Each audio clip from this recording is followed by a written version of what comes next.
Before we begin, I would like to make an appeal to you. For those who haven't already, I request you to take ThePrint's YouTube membership, which only costs Rs 159 per month. Click on the join button to enjoy exclusive member benefits like loyalty badges, priority responses, and members-only videos. We are now extending newsletters to our YouTube members. For this, I request all of you, that is the YouTube members, to write to us with their full name and email address at members@theprint.in, and we will get back. On Thursday, Defense Minister Rajnath Singh-led Defense Acquisition Council, that is the DAC, gave acceptance of necessity, or the AON, to 24 capital procurement proposals worth Rs 84,238 crore. These proposals include 6 for the Indian Army, 6 for the Indian Air Force, and 10 for the Indian Navy, and 2 for the Indian Coast Guard. Of the total, 21 of these proposals worth Rs 82,127 crore have been approved for procurement through the indigenous route. The print takes a look at the big projects that have been given AON, the first stage in procurement process that allows the forces to go ahead with the project. Remember that the duration of the procurement varies from case-to-case basis. Project Zorawar. The DAC has approved the initiation process for the procurement of 354 light tanks, which is known as Project Zorawar. Under the Rs 16,000 crore project, the Army will induct indigenous light tanks with a maximum weight of 25 tons, with a margin of 10% that have the same firepower as the regular tanks, that is the T-90s. These tanks will be armed with artificial intelligence, integration of tactical surveillance drones to provide a high degree of situational awareness, and loitering munitions along with an active protection system. The Army also wants these tanks to be amphibious, so it can be deployed across riverine regions, even the Pangong Tso in eastern Ladakh. The project has been named after Zorawar Singh Kaluria, a military general who served under Jammu's Raja Gulab Singh and is known as the Conqueror of Ladakh. The plan is to design and develop these tanks indigenously, a project that will be open to both private and state-owned firms. The Army aims to have the production of a prototype and beginning of trials in 3 years from the sanction of the project, which was Thursday. The Army currently operates 3 different types of tanks, with the latest being the Arjun Mark 1A, which weighs a massive 68.5 tons. The T-90 weighs about 46 tons and the T-72 about 45 tons. The Ladakh standoff with China has shown that armored columns are one of the most prominent factors in defining the operational capability of the land forces.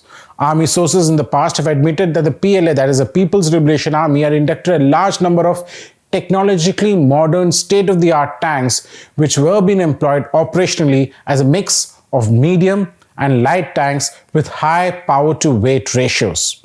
While the Army had also deployed its T-90 and the T-72 tanks, surprising the Chinese, lighter tanks would mean faster deployment and increased mobility in mountainous terrain. The next project that got green-lighted is the FICV, which is the Futuristic Infantry Combat Vehicle. This will again be procured through the indigenous route, with it being open to both private and state-owned firms. Incidentally, this is the third attempt in over a decade to acquire such a capability. While the AON has been accorded for 480 FICVs, the Army will acquire at least 2,000 of them over a period of time. The FICV will be a tracked vehicle that will replace the 1980s vintage Soviet-designed BMPs, currently in use with the 49 battalions of the mechanized infantry, each with 51 BMPs. The BMPs are produced under license at the Ordnance Factory Medak in Telangana. The proposed FICV are also meant to carry mini tactical surveillance drones and even loitering munitions. Indian companies expected to be in contention include Mahindra & Mahindra, the Tata, Bharat Forge, Larsen & Toubro, among others. Foreign firms, of course, like the Rosenborn Export of Russia, General Dynamic of the US, and Germany's Rheinmetall are expected to be part of the competition, besides companies from South Africa and South Korea. The FICV project was first envisaged in the mid-2000s, and the formal process was initiated in 2009 by the Mechanized Infantry Directorate. The 2009 plan had envisaged induction of FICVs beginning 2022, that is this year, and this was to be given to a private company.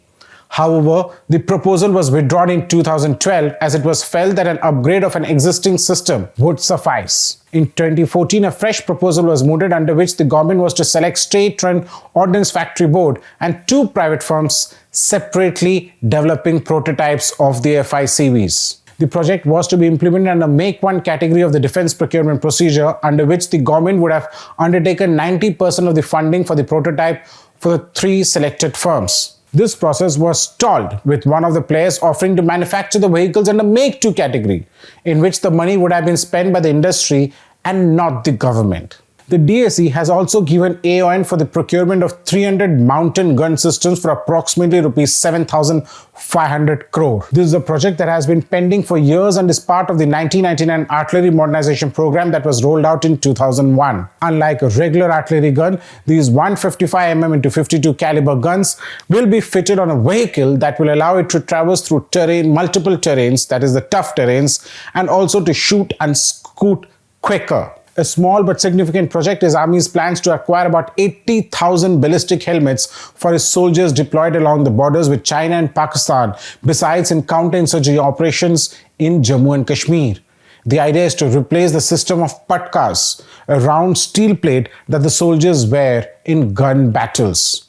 Even though the Army has gone in for ballistic helmets in the past, the idea is for them to withstand direct fire from even an AK-47. The Navy has got sanctions for the procurement of multi-purpose vessels and high-endurance autonomous vehicles.